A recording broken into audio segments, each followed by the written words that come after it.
தாய்ப்பாலும் தண்ணீரும் ஒன்னா தாய் இருந்துச்சு, விலையில்லாம கிடந்துச்சு.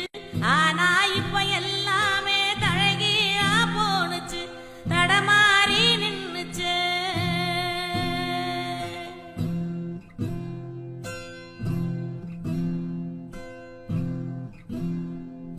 நிலாவுல தண்ணீர் இருக்கான்னு தேடுறோம், ராக்கெட்ட ஏவுறோம், குடிநீர பூமியில வியாபாரம் பண்ணுறோம்.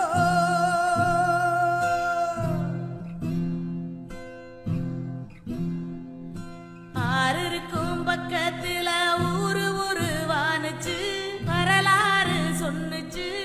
ஊரு மட்டும் இருக்குதையா, ஆற மட்டும் காணல, போன இடம்